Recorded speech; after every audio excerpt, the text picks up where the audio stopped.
And here we go. KK spent plenty of time playing in live events during his CRL team's career. Mohamed Light, everyone talks about him like he is, like he's already a legend with the level of gameplay. The big question is, what is he feeling right now on stage? I mean, he goes for the ice spear, he goes for the miner. He's feeling all right now. He's leaking elixir. He's waiting for his opponent to make a play. I respect that. Pigs are coming down. How's he going to defend? Guard to the right-hand side, cannon to the left. Gonna eat a little bit of damage here early on. Miner wall breakers, the original one-trick deck for Mohamed Light.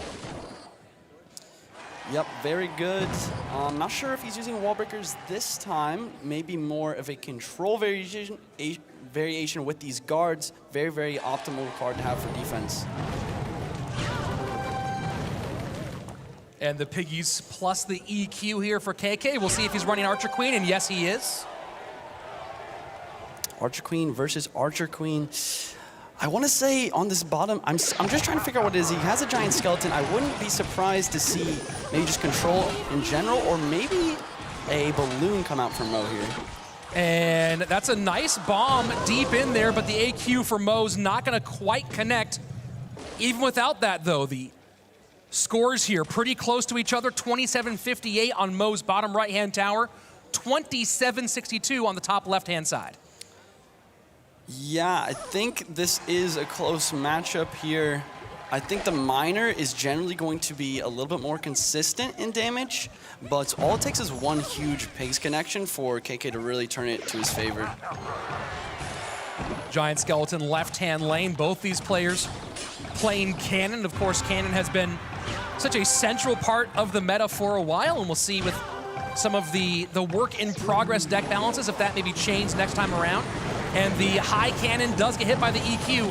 That's gonna be a lot of piggies on through to the right-hand side. Yep, roll delivery is gonna come down late, but once again, those pigs are making it to the tower, and they do a lot of damage. Queen ability coming out a little bit late from KK on the left. Mo's gonna use his own, but roll delivery cleaned that quite nicely, and KK is on point with these miner catches. Yeah, that's a nice cannon pickup, and now the pressure back in again. This time, Mo going a little bit farther out with that cannon, picking up most of those pigs. One connects, but the lead starting to open up for KK here as we are just 18 seconds away from sudden death. Yeah, Mo's just not playing as optimally as we normally see it. He went for the anti-earthquake cannon there. He tried to push that one pig over the ice spirit, but just a little bit too late. And as the queen goes to her ability, miner does turn for a little bit of damage here. Poison will help out as well. Log force will be played against that queen, so right now Mo does have about a 1 elixir lead, but is behind on damage. He goes for the early cannon here, predicting the pigs. He gets it. He goes for the ice spirit. That's going to push it over, but a quick cannon from KK is going to allow the defensive cannon to get taken out quite nicely, and there's that pig connecting a little bit once again. Here comes the counter push, though. Even an elixir, but way more on the board with that Archer Queen. This feels like it's Mohamed Light's big moment. Can he get a good breakthrough here? Queen working up high against the push. The miner plus poison doing some pretty significant damage, and it is Mohamed Light who now roars back into this game, but the pigs push on the right-hand side. Cannon and roll delivery on defense. Earthquake coming down a little bit late, and those pigs are gone. Now at this point, Mohamed Light is in a pretty good situation. All he needs to do is have good defense, utilize his queen 3-card cycle to get multiple poisons and miners down on the board as we head into triple elixir. Pigs to the right-hand side. Slow down a little bit. Will delivery get there? It's a cannon to pick up. Log gets the cannon off the board. Guards plus delivery mitigates most of that, but damage done. Down under 900 HP right now is the right-hand side for Mohamed Light, and now poison just ticks a bit on that Archer Queen, but more importantly, working on that left-hand tower. What I really think is the big mistake here is the queen on the left side. I think you want to play on the right side, block up this lane, get your 3-card cycle rolling, and play as many miners and poisons as possible. Miner poison down. 708 is the mark he has to surpass right now. Archer Queen taken care of. Most of the pigs do go over to that cannon and then picked up. 546 on the right-hand side. EQ doing its job. Final 18 seconds. Poison drops here. Those ice spirits are always catching those miners. Miner does get one shot. Pre-cannon once again. Are we going to see the push over? We do. Earthquake and log coming down. 8 seconds left. Miner in. Pre-skeletons catch the miner. Miner goes bye-bye. EQ gets it done. KK takes game number 1. Wow, I did not expect that. I think that Mo could have made a lot of more optimal plays there. And like I said, I think the biggest mistake was not playing the Archer Queen on defense. Use the Archer Queen on defense, get the 3-card cycle rolling, and play the poisons before the minor. A lot of the time in a minor poison matchup like this, you want to play the poison first, minor second, and cycle back to that poison super fast. You gotta wonder now how Mo with Archer Queen out on both sides. How much does that nerf lightning as far as your deck building goes from here? Honestly, quite a bit. There's really not a good use for lightning when the Archer Queen is out. Obviously, you can pick up maybe a Musketeer or something like this, but Mo with the Tombstone, this is definitely not something you want to use lightning against, but we might actually see it from KK. Potentially a Royal Giant deck, yes. And the Mother Witch out behind this Skeleton King. Interesting combination where you kind of have a dual synergy as she takes them off the board and creates offensive pressure. She also feeds that Skeleton King. Absolutely. So it looks like we might be actually seeing a RG mirror match right now. RG in the back from Mo. RG at the bridge from KK though. Very aggressive Barbell to take out the Hunter, but bats are all over that. Zappy's trying to help, but they're totally distracted. And that Royal Giant is going to get a ton of value on the right-hand side. It's still not being targeted by the Zappies quite yet. It gets one final shot before retargeting to that Tombstone.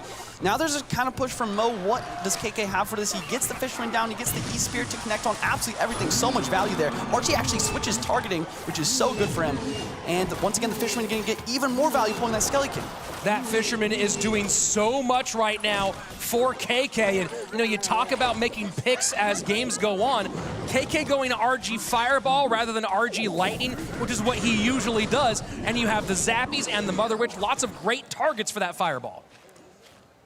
I'm sorry, I was just so amazed by the Fisherman value there. It didn't stop at the Skelly King. It ended up pulling in the Mother Witch and the Barbarian from the Barbarrel as well. It was so fascinating. Really good plays from KK here. You know, a lot of fishermen have to lie about the size of the fish they pull down, not KK now. Got a good story for him. As we go into double elixir time, it's KK ahead by quite a lot, 1939 to 1210 on the right-hand side. Juicy, what does Mo have to do to stay in this one? To stay in this, you gotta cycle a lot of Tombstones. KK does have the Fireball for your main counter to the RG, the Zappies, so if you're always cycling Tombstones, you can bait the Fireballs as well as just get a lot of value with distraction and DPS from those Skeletons. And this time a nice Fisherman play out of Mohammed, who holds on, and KK leaking a little bit there, trying to make his decision, get the optimal timing as that Royal Ghost does go in front of the Zappies and distract for the RG, but a nice Fisherman Tombstone play here for Mo. Fisherman Tombstone play, and the RG still is able to get somehow, even with the Skelly King here. Skelly King does have a very nicely charged ability here. 2 Fishermen's on the board. Are we going to see a counter push right now? There it is. Royal Giant behind. Skelly King does pop the ability. That's very big right now for Mohammed Light. Fireball does not hit much, but the RG hits a whole lot of tower, and suddenly Mohammed Light right back in the lead, but can he defend this push? Now he has to defend. He's got the Tombstone, he's got the Fisherman. Fireball's gonna come in very nicely here, and RG's locked on the tower, and it's healthy. Oh my word, the unthinkable has happened. Mohammed Light loses in round number 1. And a sigh of relief and a bit of a celebration from KK. That is a huge win, an upset in fact. What an unbelievable performance by KK. Phenomenal deck picks, great opportunistic play, taking control of the most important moments. That's what you need to be a champion. KK starting his journey off right. Let's go down to the floor and hear from our winner. I mean, first of all, let's hear it one more time for KK, huh? KK, you just beat the best player in the world in your first matchup at World Finals. How does it feel? 世界一のプレイヤーと勝利してどのような気持ちでしょうか。一言感想お願いします。私は世界最強のプレイヤーを倒しました。優勝します。I've beaten the best player in the world. I will win the championship. You'll love to hear it, and I gotta ask, game number 1, most important game, you know you need the confidence. Talk to me about picking that deck, Royal Hogs with Archer Queen. 第一試合のことはね、一番大事なんですけれども、どの風にこのデッキを決定しましたか。アーチャークイーンとロイヤルホグはどうして決めましたか。彼の得意なデッキに対して、全て強く立ち回れるデッキがそのデッキだと判断しました。I'm basically like feel very confident, very good with all those cards. So I just chose whatever was like I felt best for me. Confidence paying off here for KK, who picks up a big-time win. Back to you, boys. Thanks, Andrew. When you talk about confidence, almost every single player here at this World Finals picked someone other than themselves to be the champion. Most of them picked Mohamed Light. Started 28 seconds left in the game. This is where it all counts. We do see the Fisherman yank it to the tombstone. And really, once the final minute was going on in this game, Mohamed Light really started to step up with his defenses. He really brought it back into the game. KK on the opposite side gets the double Fisherman up. He's starting to put together, defenses of his own, offensive attacks of his own. We see all these